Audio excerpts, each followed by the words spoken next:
especially with many startup entrepreneurs, Yeah. when they see a certain vision of their product, a vision of their solution, and also they don't focus a lot on the problem of them, and they more focus on the solution. It's always like, oh, I want to build this app, or I want to build this platform, or I want to build. It's not like there's this problem I really want to solve. Welcome to WITT. Hi, I'm Megan. I talk with founders, investors, and operators working in tech.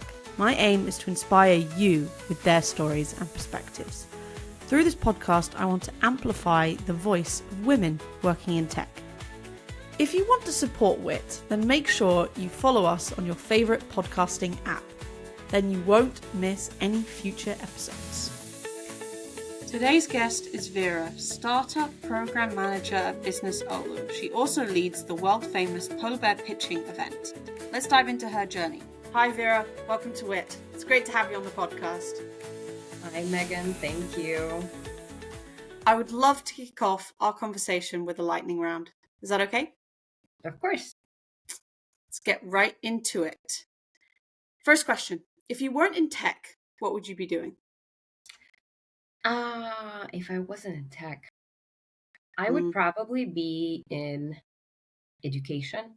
Not teaching, though, but somewhere in that industry. Okay, cool. And then second question, what's the bravest pitch you've ever witnessed, ever seen? Bravest pitch? Yeah. Well, I have to say probably at one of the polar bear pitching pitches, because, they are doing it in the cold. So those are very brave people. Yeah, definitely. Very cold. An easy one or an interesting one is coffee or tea? Oh, I love both, but... Do you? Okay. I'd say coffee in the morning, tea in the evening. That's okay. Yeah. I like it. And then fourth question, what's one Finnish word every startup founder should learn? Oh, one Finnish word? Yeah. Every startup founder should learn. Mm-hmm. Maybe that was very useful for me. It's used so much. It's kehittäminen, kehitys, development. That's something, if you're an international founder, you will hear this word a lot. And so was very useful for me to learn very fast. Okay, interesting. And then what's one thing you always pack while traveling for an event? While traveling for an event, I will always pack things that help me with networking with people. For example, if we're going to Japan, that'd be business cards, but also on just a general human level, I'll get deodorant and gum, stuff like that. Yeah. Yeah, that makes sense.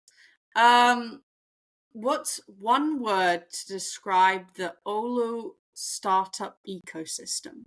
One word to describe. I want to say innovation, but that's so cheesy. I'd like to explain that it's innovation, but in engineer way, actual builders. Okay, yeah. What's the most energetic part of running an event like polar bear pitching? Honestly, for me, it's the people. I'm very clearly an extrovert, so just getting a bunch of people and very special people, the ones that get the community, the concept is fun for them. Yeah. It's really great to chat to them and meet all the fun people that are there. Yeah, different backstories, different cultures. Exactly. And then what's some advice you would give to someone organizing their first startup event? Think about the channels that you can use to get people excited about things, because obviously not everyone knows that they might be a future startup entrepreneur. You need to open that world to them. So that's, think of where can you get these people? Is it the university? Is it some closed communities? How can you get people excited? And then the last question for the lightning round is, if you had to describe your journey in 3 emojis, what would they be and why? My journey in 3 emojis? Yeah. Probably Okay, like a microphone emoji. Okay. It's about pitching, it's about Yep. presentations, it's about Mm-hmm. that. Then like a globe emoji, which is like Okay. international Yeah, background, yeah. international people, and then like a Finnish flag Yeah. because I love Finland. Yes, love it. Well, that was really cool. Thank you so much for answering my lightning round questions. And let's now move on to your journey, right? Mm. So your dad, I believe, is from Lebanon Yes, and your mom is Ukrainian. yes, And you grew up, I believe, in Ukraine? yeah. Most of my life I've been in Yes. Ukraine. And I think, I'm not sure if this is correct, but I think you speak 6 languages. Is that correct or Well, I would say I'm fluent in four okay. nowadays. Yeah. But I did also like I have so I'm fluent in, Ukrainian and Russian and Yep. English and then now Finnish. But then I've also been always like having two other languages present in my life, but I don't Mhm. practice them nowadays. So it's Arabic and Okay. French. Got it. Yeah, yeah, Interesting. exactly. Okay. And how do you think that kind of background and that exposure to that many languages and that many cultures shaped who you are today? Oh, it 100% shaped me. Mhm. So to me, I find that communication has been like, like overarching just theme of my life. Yeah. I find that in many places, in many aspects of my life, it has been very important, whether it's speaking the local language, whether it's giving a presentation, whether it's better understanding another person, and their kind of background. It's also been just so helpful to open up some people, just through the languages that you know. Mhm. um, and also to certain extent, um, being adaptable. I think languages learn you to kind of see, it's not just the language that you are communicating through, it's also like the worldview and the Yeah. way that your mind works when you are using a different language. So it gives you access to different people, and it gives you access to like understanding them differently, relating Mhm. to them in different ways. So languages have always been a part of my life. My dad loves telling the story of how I was like, when I was like 3 and living in Lebanon, and I was surrounded by like, I don't know, 7 languages around me, Wow, okay. because it's like it's Yeah, an yeah. international family, and also Yep. Lebanon, and so it's been I think it's kind of really shaped me, even though it was like, before I was like 3, Mhm. and set the tone for my life, really. Okay. I just thought of this question, but what language do you dream in? Because I've asked multiple people this, and they obviously, if you have multiple languages, like what's the one that you think I in? have What's the one had that you dream in? I've had in many languages actually dreams. Like I've definitely started having also in Finnish nowadays dreams. Okay. I think it depends on like who am I speaking to in the dream. Obviously, if it would be like my partner, I'd be speaking to him in Finnish in my Uh dream. huh. And then if it's like my mother or like other family members, like Mm. that will depend on that. I find myself often speaking in English though. Like I think that's kind of like, even though I grew up in Ukraine and obviously my native languages are like Russian and Ukrainian, but Hmm. like I feel like my default language is English, if that Okay. makes sense. Yeah. That was a weird question, but I just thought I'd ask because No, of course. why not? I am Um. fascinated by languages, so I Yeah. appreciate Right. you asking that. But now you're living in Finland, Mm. right? So why Finland? Why Oulu? Honestly, it was a coincidence, I'd rather say. Like Okay. I've never, it wasn't like I was living in Ukraine. I was like dreaming of Finland. Okay. Yeah, yeah, It yeah. didn't happen that way, but I was looking for opportunities to study abroad. Mhm. And it just happened that not even me, I didn't initially find the program. It was my Okay. group mate in university in Ukraine that was looking into this program, and then he shared just with me, and I got so excited about it. It was a master's degree in education and globalization, and I was back then studying linguistics. So Okay. I knew I didn't want to be a translator or like like working in that Yeah, yeah, industry. yeah. So I thought like, what could be the shift that I do? And I knew that I was like, well, I Mhm. experienced these different education systems because I was also studying in Lebanon at some point. So I thought that education is very interesting for me, and this could be the way to get through. in my career. And yeah, so I just went to study and I stayed in Finland after that. Yeah, Rest is history. def definitely. And this kind of leads me into my next question. So, like, how did you get involved in the Oulu startup ecosystem? Like, what drew you into this Yeah. space? Yeah, so I guess a little bit of a context is that when I was applying for, when I was getting into the program here in Mm-hmm. Finland, I was studying, but I was also working, and that was my first employment. I was working in a presentation design company. And Okay. I mean, just to say that it was like a life-changing experience for me is to say nothing. It was Mm-hmm. my first job. It was my first like experience of working in an office, but Yeah. also I've learned so much and it really opened up like a whole new world to me, the world of like, corporate and business and startups, because we did all kinds of presentations. And I was there Mm-hmm. not as a graphic designer, but rather as a content worker. Like I worked a lot on the content of these presentations. And I've learned about startups back when I was working there. And so Yeah. that kind of naturally drew me in, like that world of startups. I was kind of curious about it.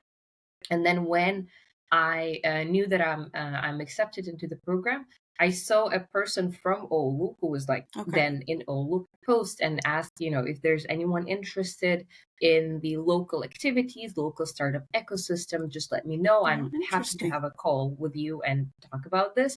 And so I Mm-hmm. had a call. I reached out. We had a Skype call back then, and we talked about Pulver pitching, we talked about Startup Weekend, we talked about Mm-hmm. Oulu Entrepreneurship Society.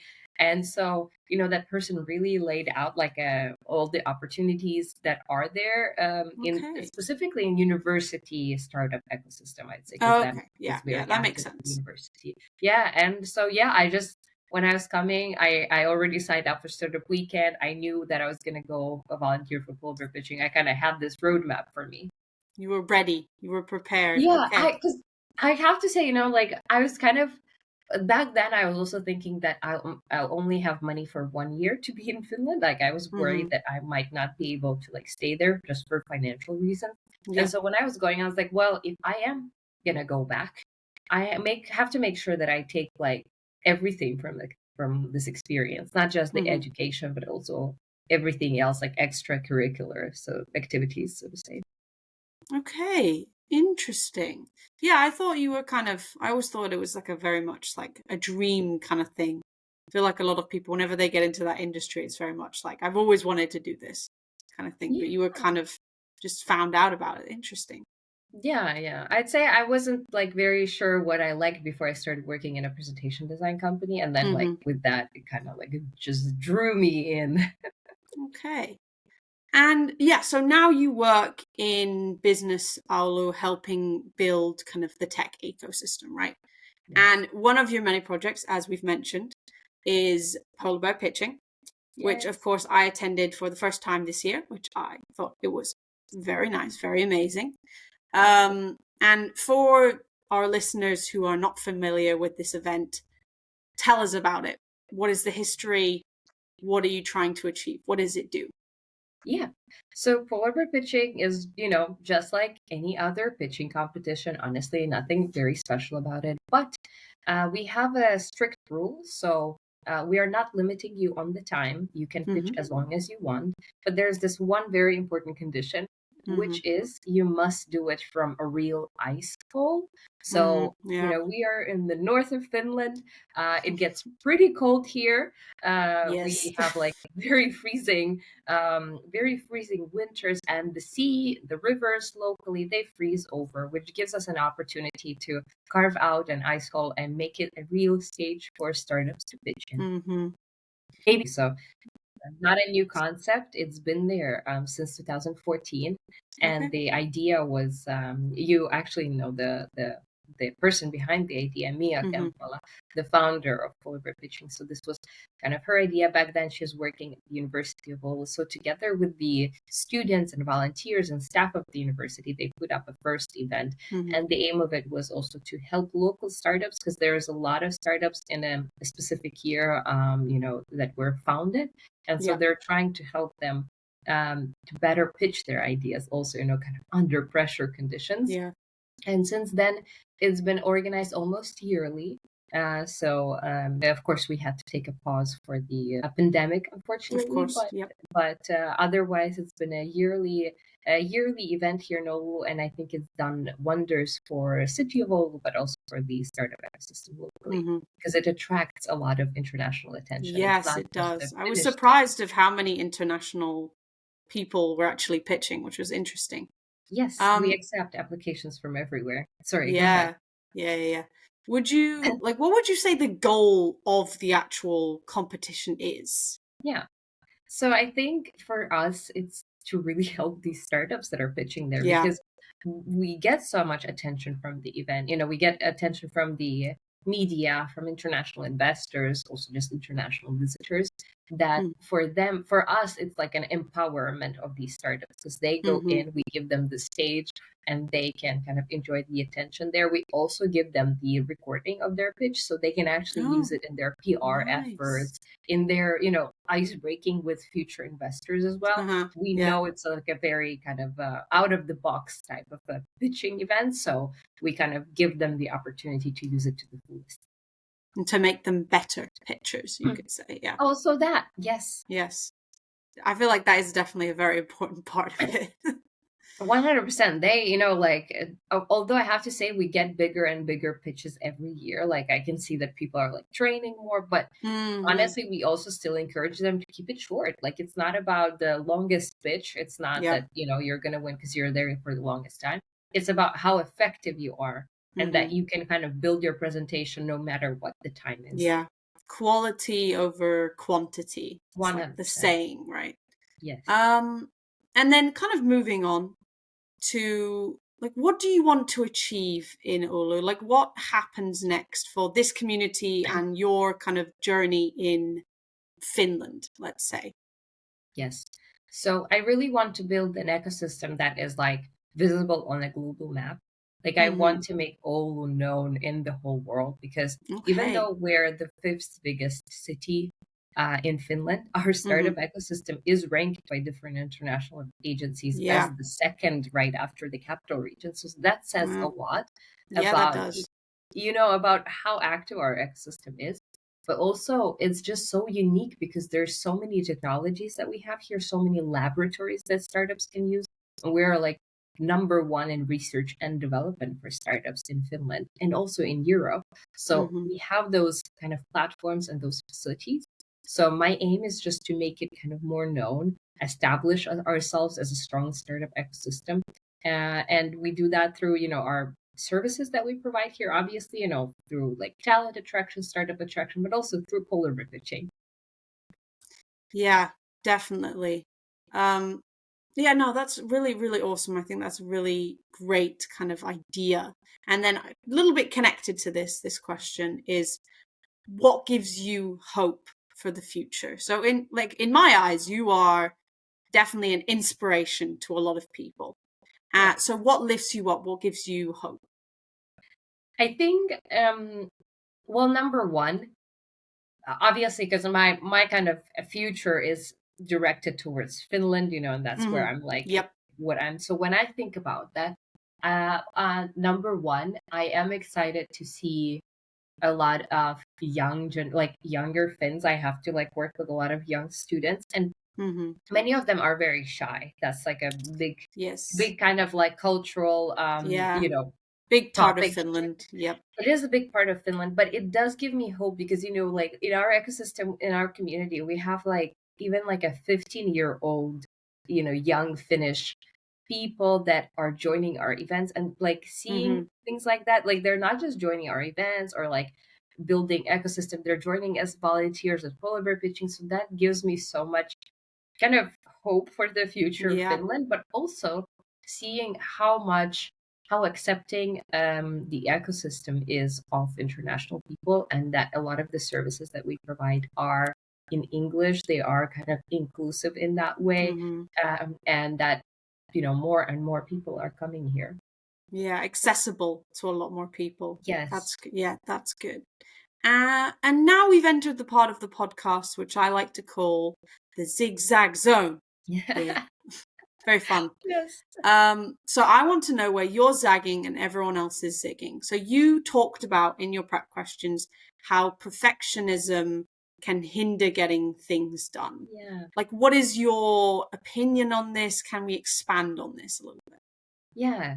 Yeah, I think that when you're asking, that's maybe the like main thing that came to my mind. And to Mm-hmm. be honest, I don't think it's like super unique. I think there are a lot of people that understand the problems Yeah, that perfectionism can bring. definitely. And so it's just that I fall into that group of people that believes that. Mm-hmm. But that said, I not to say that I don't struggle with it myself. Mm-hmm. Sometimes I can see myself get into a certain, let's say, project and just kind of like a rabbit hole of that project just because I wanted to like make it perfect.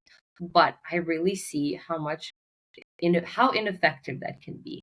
It can Yeah. really hinder like you putting out the product, you not kind of and not being able to progress with your startup, especially with many startup entrepreneurs. Yeah. When they see a certain vision of their product Mm-hmm. or vision of their solution, and also they don't focus a lot on the problem of that, and they more Yeah. focus on that solution. It's always like, oh, I want to build this app, or I want to build this platform, or I want to build, it's not like there's this problem I really want to solve. Mm-hmm. I Mm-hmm. rarely see people kind of start with that. Mm-hmm. Of course, pitches, the professional, already more established startups, the ones that maybe went through pitching trainings, they already know that you usually need to start with the problem. But when we're talking about early stage, when we're talking just people entering, taking their first steps, it's quite often they're like, Yeah. I want to build this app, I want to build this platform. And so Mm-hmm. they start seeing this vision of this perfect product, and that really stops them from executing because A, it might be too expensive. They're Mm-hmm. not ready to do an MVP because MVP is not the product that they see in their head, Yeah. or sometimes they might even learn that through validating that it was actually no one needs this solution or no one needs this, Mm-hmm. product right now. But there is like a different way, let's say, to solve the problem. So I think in startup world, that's a big problem. You need to be very flexible and you need to really like love the problem that you're solving Yeah. rather than the solution itself, and just kind of try out, like I don't mind putting out something that is not perfect in the world. Like I need to also remind myself of that like it's okay, just put it out there because you're not going to Yep. get the feedback otherwise. It's much better to put it out, get the True. feedback, redo, put it out, get like that's how life is, Yeah. Yeah. that's Yeah. how like work, career, and startup Mm-hmm. development is. His work. Yeah, yeah, yeah. No, that totally makes sense. I don't know if you know this book. What you were saying reminded me of it. It's called Fall in Love with the Problem, not the Solution. And I've it heard of reminded it. me, yeah, it reminded me of what you were saying, how it's not really about the solution, it's about the problem. And you Yeah. need to kind of focus on the problem to then find the solution. But yeah, no, I really liked how you phrased it. Yeah. Cool. And then now it is story time. And Hmm. I want to know what happened with. So obviously you had to host quite a lot of these polar bear pitching interviews, right? Hmm. And you had to do it in the sauna building Yes. because I think at one point the ice hole froze over, right? So what was that experience like? How was it kind of hosting these people and talking to them? Yeah, yeah. So when like 2 years in a row when I was volunteering for Polar Bear Pitching, I was a backstage host. So that Yeah. meant, we have like regular hosts who are running the show, but then Yep. from time to time we would go into the break room, so to say. And Yeah. Okay. my job was to be um, among the startups in their kind of like most exciting time where they're changing or when they're coming back from the ice hole and they're going Mm-hmm. into the Mm-hmm. sauna. So it was really enjoyable. What is really fun is that it's a very tiny space. And Okay. we fit So, about like, it's about 20 people that is there in that okay. tiny space. In a little tiny, tiny box. Exactly, but that kind of chaos and that like tightness, Mm-hmm. that's what created really nice atmosphere. But yeah, so one time we did have a situation when ice hole froze and it had to delay a little bit our kind of start of the show just because Mm-hmm. we had to It's like break reopen. the ice again. Yep. Exactly, yes. And so I was back in the backstage with the startups, just entertaining them, meeting them, getting to know them. And it's been really fun because we got already back, it was back in 2018. Back then we already had a lot of international participants. We had a Japanese participant that I met, and in fact, we still keep in touch. I'm gonna be traveling to Japan soon, and Wow. I'm gonna have a chance again to meet him. Wow. So Very cool. yeah, but then also we meet a lot of local startups, and I got to know a lot of local entrepreneurs through polar pitching because I was like interviewing them then, and getting to know them. And of course I just asked around silly questions like, are you gonna get cold feet before you're gonna go into the Yeah, actual yeah, zone? yeah. But the energy, honestly, the energy was amazing. And I'm very excited because for next polar pitching we want to do a big alumni get together, and I'm really excited to kind of meet That would again be all of these fun. startups that I've Yeah. interviewed back in the backstage. So Yeah, no, that's a really great idea. That's super awesome. But now we're sadly coming to kind of the end of the mm, podcast, and I have three final questions for you. yeah. So imagine it's 2035, right? Hmm. So in 10 years' time, what does your life look like? Oh, I Have you that thought about this? You know what? I think it's like more and more people are struggling with like seeing further down the future because the present is so unpredictable. Mm-hmm. Especially, with like my background, I'm very much in a more like I wouldn't say a survival mode anymore, but Mm-hmm. more in the like present mode, and that like Yeah, anything can change, like tomorrow. very true. So I'm not very much like a pro or like a thinker in that way that I Okay. think like 10 years down the line. But I do hope that I am somewhere that I'm still working with local companies. That is Mm-hmm. very important for me. Like I find that perhaps working for a big corporation, even if it Mm-hmm. is a big corporation, but if it works on like getting as many innovations in and it works with many, different stakeholders or smaller companies, like that's something that I really enjoy. I really love talking to people that build innovation and learning about that and kind of Mm-hmm. learning about these different problems that people solve. So I do hope that I still work with these innovative teams, and like as Mm-hmm. many of them, that I don't kind of stick to, let's say, like one industry and that I Yeah, kind of like go there. Although, definitely. never say never, honestly. Yeah, you never know, Yeah. honestly. It's a long time, so you never know. And then how can listeners follow along with your journey? Yes, so they can add me on LinkedIn. I'm quite active there. I could say I'm quite active there, but I regularly talk about our ecosystem there. Mm-hmm. I talk about not just like the activities and events that you can join, but also updates from our startups. Like whenever our startup has something great to share, I'm always like Yeah. kind of reposting that on my page and sharing it in the network. So please follow me on LinkedIn or add me there, connect with me there, and check out a website of Polar Pitching, Yeah, of polarpitching.com. course. Of course. And then last question is how can listeners be useful to you? So what can they do for you? Um, Number one, Mm-hmm. join like polar pitching or engage with polar pitching. Mm-hmm. The way you can do that is you can join us in Oulu next year. Oulu is going Yep. to be Cultural Capital 2026. So we have like Mm-hmm. thousands of events that are cultural. Polar pitching is going Fun. to be a part of that program as well. So Lovely. join Polar Bear Pitching, come to Oulu, check our city out, check our ecosystem out. Mm-hmm. Especially if you're interested in startup ecosystem, during Polar Bear Pitching, we're gonna have a bunch of events and like visits that you can join to learn more about our Mm-hmm. our ecosystem. And also, Polar Bear Pitching is going to be live streamed, especially the pitching part of it specifically. Yeah, of course. So join in to watch our live stream next year. Definitely. And I will 100% be coming again because I really loved Hula last time. I'm excited to Yeah. see you again there. Yeah. But thank you so much for being on my podcast. I'm really looking forward to following along with your journey and obviously Polar Bear Pitching journey as well. Thank you. Thank you, Megan. This was awesome. Thanks for listening. Hope you enjoyed this week's show. To make sure you don't miss next week's episode, follow us on your favourite podcasting app. Do consider leaving a review as it helps the podcast tremendously.